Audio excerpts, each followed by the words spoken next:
Now discuss sample problem number 2. So same lang naman, dito naman is magde-design din tayo ng square tiled column. So design a square tiled column of smallest cross section to carry an axial dead load of 684 kN and an axial live load of 542 kN.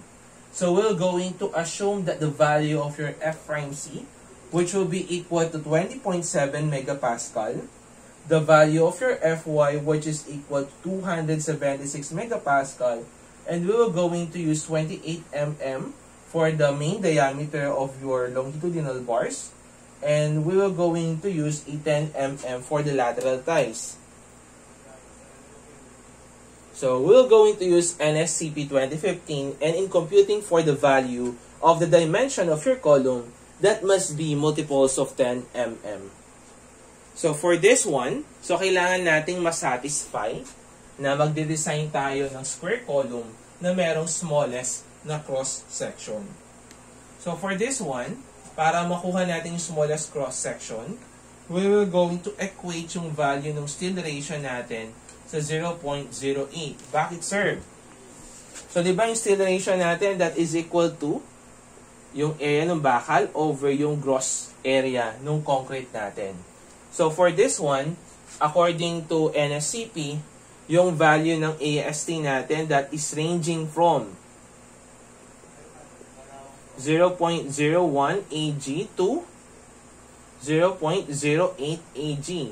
So, meaning to say, so, titingnan natin dito, so yung maximum raw natin is 0.08, tapos yung minimum raw natin, that is 0.01. So, for this one, so meron tayo dito ang maximum value of your steel ratio at saka minimum value of your steel ratio. So, ang titingnan natin dito, sinabi dito is smallest cross-section. So, meaning to say, kung bababa yung value ng Ag natin, since inversely proportional yung steel ratio natin dun sa gross section natin, so kailangan yung obtain natin dito between 0.01 at saka 0.08 is yung maximum value natin na 0.08. That's why 0.08 yung ginamit nating value. So for this one, since yung AST natin, in terms of Ag natin, you will have 0.08 Ag. So, para mahanap natin, meron tayo ditong mga actual loads na i-apply natin sa column. Meron tayong value ng AST. Meron tayong value ng rho natin. We can calculate for the value of your Ag. So, for this, kunin muna natin yung value. Ito yung formula natin for the PU capacity. Reduction factor multiplied by the nominal. So, we have yung reduction factor natin dito multiplied by 80% ng 0.85 F'C multiplied by Ag minus AST plus Fy multiplied by AST. Wherein, yung value ng ano natin dito, reduction factor, that will be 0.65. And, siyempre, referring to the mga service loads natin, meron tayo ditong dead load at saka live load. So, that will be 1.2 multiplied by the dead load na 684 plus 1.6 multiplied by the live load of 542 kilonewton. So, you will have a value of your P sub U which is equal to 1,688 kilonewton. And then, pag-equate lang natin yung mga values natin, 1,688 kilonewton times 10 raised to 3 natin para maging newton, multiplied by, so meron tayo ditong reduction factor na 0.65, kasi nga NSCP 2015 yung ginagamit natin, multiplied by 0.80, multiplied by 0.85 of F'C. So yung F'C natin, that is 20.7, multiplied by Ag minus yung AST natin, na 0.08 Ag, plus yung Fy natin na 276 multiplied by AST na 0.08 Ag. So by shift solve, we can now calculate for the value of your gross area, which is now equal to 84,828 mm squared. So, kukunin natin yung dimension natin since square yan. So, eto yan. So, B, tsaka B. So, square root natin yan. So, the value of your B, so, yung base at saka height niya, since eto naman yung h, yung h yan, and that is equal to B.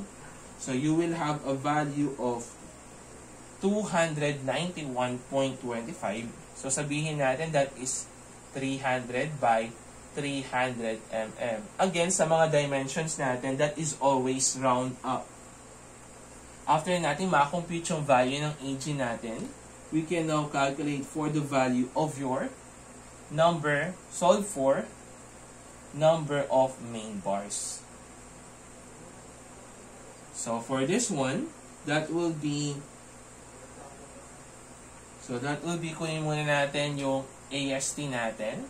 So, that is 0.08 multiplied by yung area na nakuha natin na 84,828.19. So, you have a value of your AST which is equal to 6,786.25 mm squared. So, after natin makuha yung AST, hanapin natin yung number of bars natin. So, that will be AST divided by yung area ng isang bakal.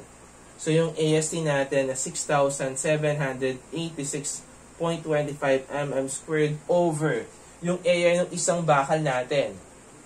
Dito yung sinabi is gagamitin nating diameter ng bakal natin is 28 mm. So, the value of the number of main bars natin will be equal to 11.02, saying na 12 pieces, 28 mm diameter bars.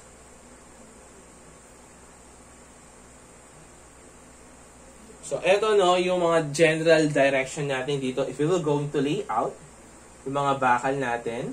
So, meron tayo dito daw na 12, 1, 2, 3, 4, 1, 2, 3, 4.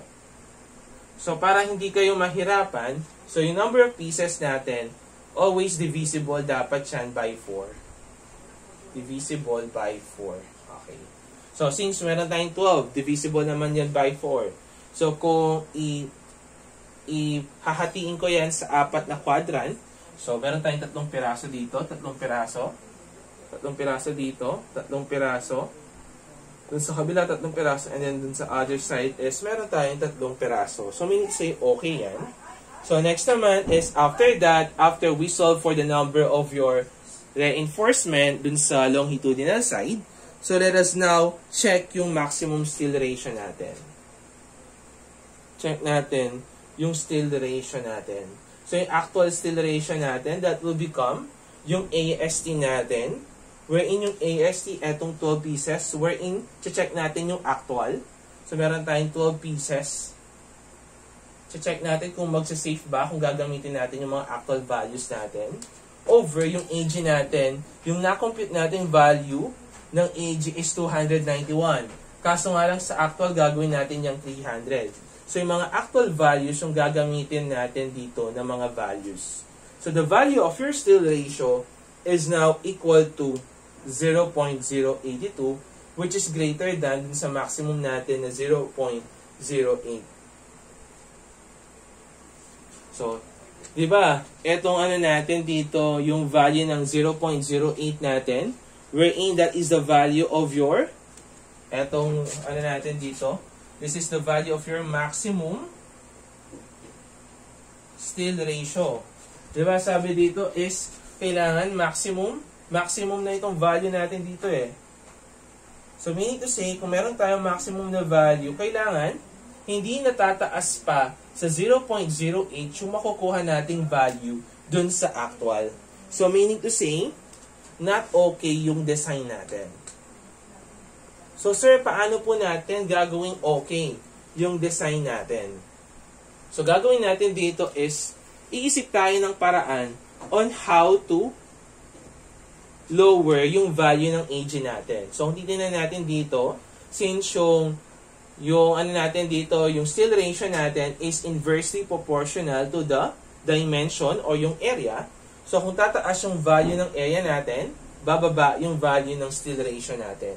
So, since divisible by 10 tayo lagi, no? sa mga dimensions natin. Let's say, let us now increase the column size.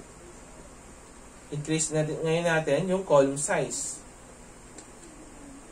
So meaning say, from 310, let's say we were going to use 310 by 310 mm column dimension with 28 mm diameter bars.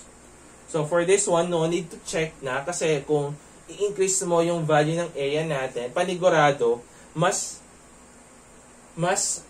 mababa na yan dun sa maximum natin. Kasi nga, tingnan mo, konti lang naman yung discrepancy nila.